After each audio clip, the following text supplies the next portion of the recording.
Prologue. Monday, 7th of January, 2047. Gregory Fenton-Burgess looked at himself in the mirror as he looped his tie and pulled the end through to make himself presentable. He wasn't conveniently handsome. He had always been too much of a geek for that. He had been picked on without mercy at school, made to do the other children's homework, otherwise he was kicked in the shins until he bled. All he had really wanted was to finish sitting his A-levels in peace. So why, he wondered, had he since chosen a career in teaching? It was sheer lunacy. Perhaps it had something to do with, as an adult, he had more authority to intervene in the cases of bullied students, or maybe he just had a desire to punish himself. He would never know, but today was about to start a new job as science teacher at his old school.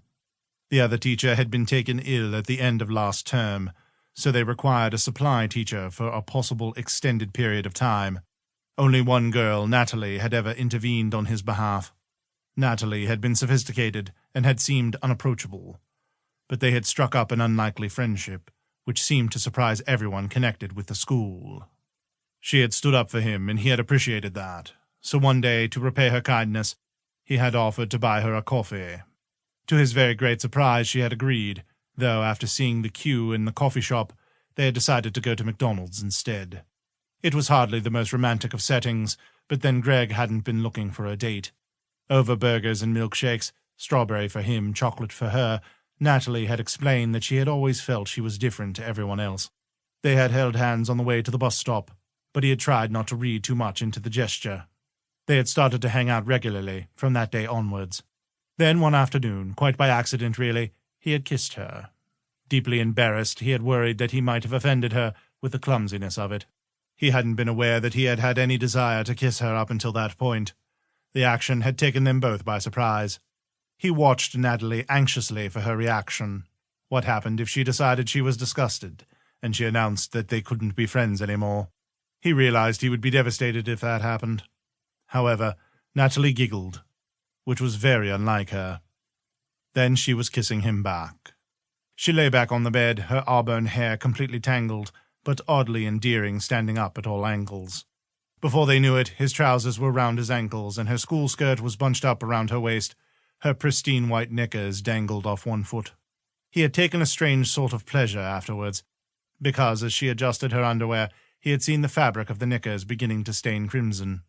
He was the first to have been there, and she was his first too. They weren't laughing a few weeks later, when she told him she was expecting a baby. He had been absolutely terrified by this information, and told her that she was making it up. And even if she wasn't, it could be anyone's, because if she could drop her knickers so easily for him, then she could have been doing it with anyone at all. She was no better than a slut. He would never forget the look of hurt on her face as she absorbed everything he had said. She hadn't protested, but had just run from him, with tears streaming down her face.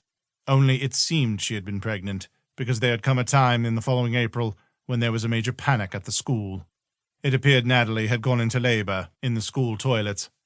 Her parents had been summoned. Greg knew that he should say something then, but he had chickened out.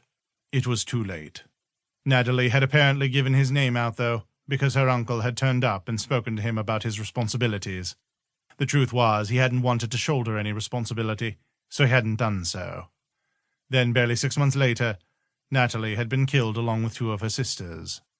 Greg had grieved for her, but still he couldn't bring himself to find out whether the little girl was actually his daughter. He had heard she had been raised so far by her grandparents. He had run as far away as humanly possible, as fast as possible, but now he was going back.